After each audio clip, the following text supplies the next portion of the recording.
Okay, let's just dive right into one of the biggest, most mind bending questions out there. Are we living in a simulation? What used to be pure science fiction has, believe it or not, broken into the world of serious academic debate. We're going to explore how this wild idea went from a late night thought experiment to something scientists are actually investigating. I mean, you've probably had this thought before, right? Maybe after watching a movie like The Matrix. What if everything you see, everything you feel, everything you experience, your whole life, your memories, this entire universe, what if it's all just an incredibly advanced computer program? And look, this isn't just late night dorm room talk anymore. We've got leading physicists, philosophers, and tech visionaries seriously, and I mean seriously, considering this as a real possibility. It's forcing us to question the very fabric of reality itself. So, how did we even get here? Where did this startling, almost absurd idea actually come from? Let's trace it back to its modern roots.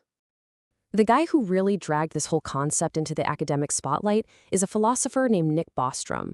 Back in 2003, he published this landmark paper that laid out such a compelling logical framework that people just couldn't ignore it anymore. And this brings us to the absolute core of his argument, something he calls the simulation trilemma.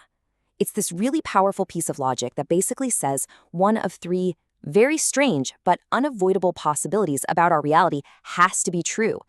Now, a super important point here. The simulation argument isn't Bostrom saying, hey, we're definitely in a simulation. Not at all. It's more of a logical trap. It forces us to choose one of three outcomes, no matter how wild they all sound. Okay, let's break this down, because it's a doozy. Option one is basically the great filter. The idea that civilizations like ours almost always wipe themselves out or get hit by an asteroid or something before they ever get advanced enough to create universe-sized simulations.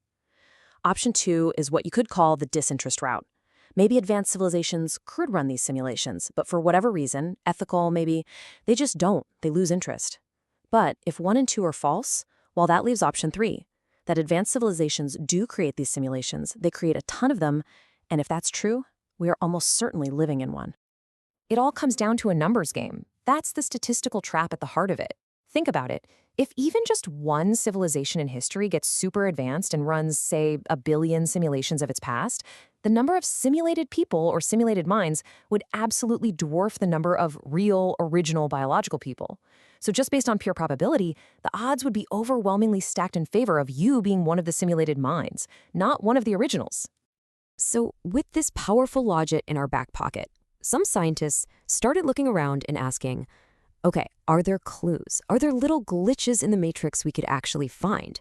Are there hints of a simulated reality hidden in the very fabric of our universe? And this is where it gets really weird and kind of fun. Physicists have pointed out some features of our universe that look, well, a little bit like a computer program. First off, the universe runs on these incredibly precise and elegant mathematical laws, almost like it's running on code.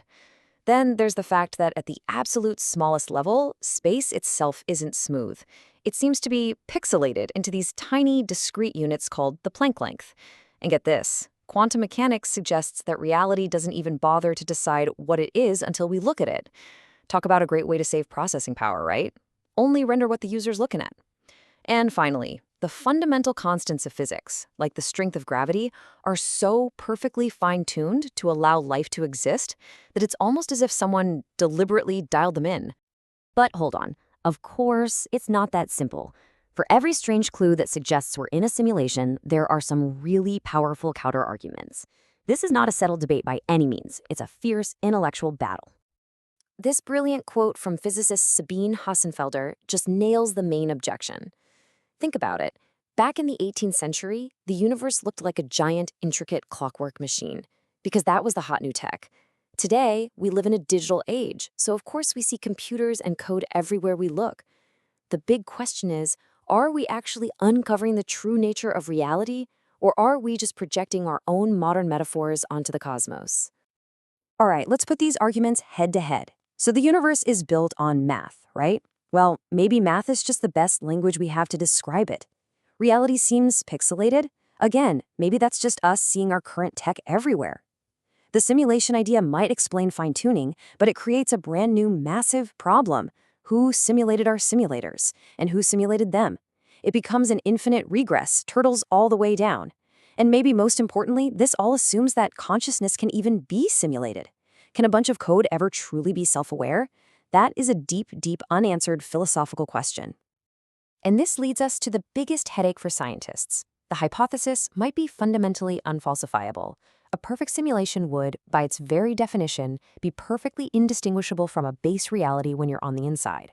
Any experiment you could possibly design, any evidence you might find, it would all just be part of the program. This makes it impossible to prove or disprove, which pushes the whole idea out of the realm of physics and into metaphysics. So you might be thinking, okay, if we can't prove it or disprove it, then who cares? Why are we even talking about this? Well, it matters. It matters a lot, because just thinking about it forces us to confront some of the deepest questions about our existence, our purpose, and what it all means.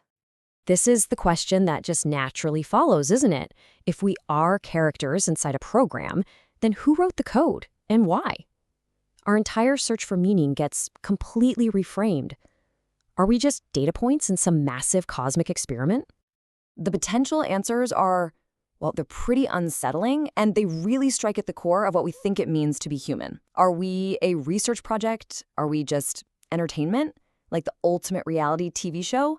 If so, is our free will even real? Or is it just an illusion based on pre-programmed choices? The purpose might even be something so alien, so advanced, that we could never possibly comprehend it. And underneath it all is that ultimate existential dread. The simulation could just be turned off. But let's land on this final thought. In the end, whether our reality is the base one or one of a billion simulations, does it actually change the value of our lives? The joy you feel, the love you share with someone, the pain and suffering you endure, all of it feels real to you. This whole thought experiment doesn't just make us question the universe, it forces us to define what's real to begin with. And maybe, just maybe, if our consciousness, our subjective experience is authentic, then perhaps that's the only reality that truly matters, no matter what substrate it's running on.